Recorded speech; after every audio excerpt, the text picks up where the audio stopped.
All right, let's pull back the curtain on a game that's, well, it's not really about winning. It's about watching some of the weirdest, most wonderful drama you can imagine unfold. Think of it like a digital stage, and believe me, things are going to get strange. You've probably heard that classic Oscar Wilde quote, right? The world is a stage, but the play is badly cast. It's such a brilliant line. But it gets you thinking, what if you could recast the whole thing? What if you could pick every single actor? Well, that's pretty much the entire idea behind Tomodachi Life. The game basically hands you the director's chair. It lets you fill this virtual island with digital versions of, I don't know, your friends, your family, maybe some celebrities, literally anyone you can think of. And then, you just sit back and watch what happens. That's it. Okay, Act 1. Let's really set the stage here. What is this game exactly, and why does it create so much absolute chaos?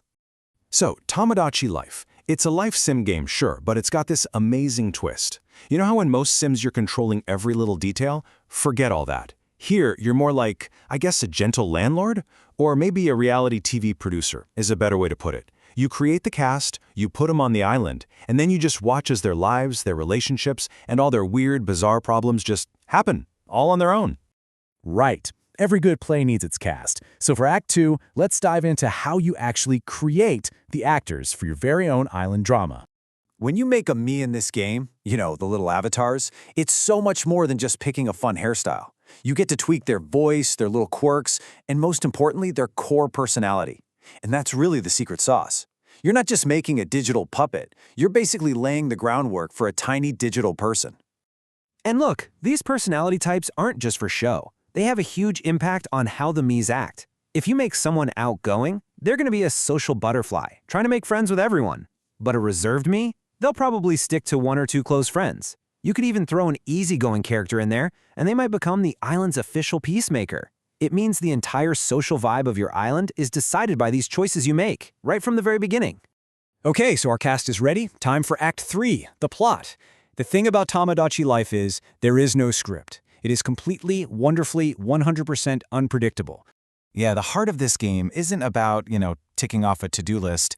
It's about these incredible, hilarious moments that just happen. Your Miis might become best friends out of nowhere or suddenly decide they're bitter enemies.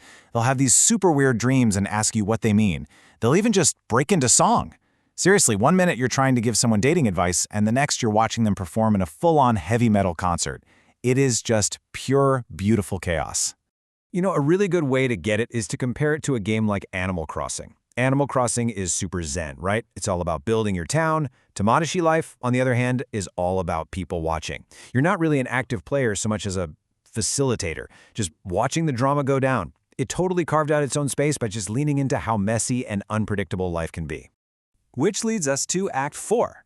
How on earth did this weird, quirky little game become such a massive deal, a huge cultural phenomenon? Well, it really came down to a perfect storm. First off, its sense of humor was just completely off the charts. People loved it.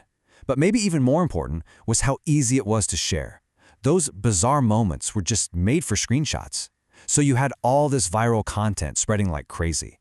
Then you add in the fact that it was super easy for anyone to pick up and play, and bam, you've got a hit. And on a deeper level, it also offered something people really needed, a low-stakes escape. Think about it. We're surrounded by high-pressure games, perfectly curated social media. This was a place where it was okay to fail. It didn't matter. It was almost like therapy, Just this comfortable little digital sandbox where you could kick back and just see what happens. No pressure. And this really sums up the magic of it all. It's this idea that the best part isn't the stuff you do, but the stories that happen when you just let go of control.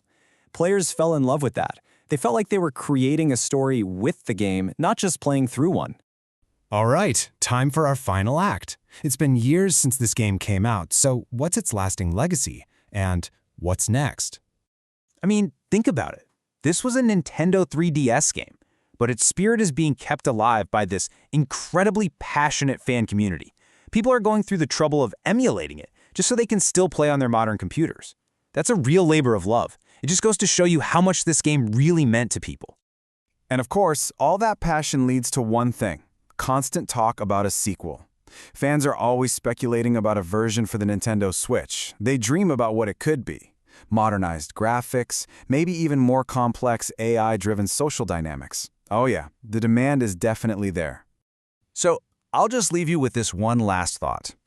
We all spend so much time and energy creating these perfect, curated lives for ourselves online, right? So what does it say that there's a game out there that finds so much joy in the exact opposite, in the messy, the random, the pure, unpredictable chaos of it all? Something to think about, isn't it?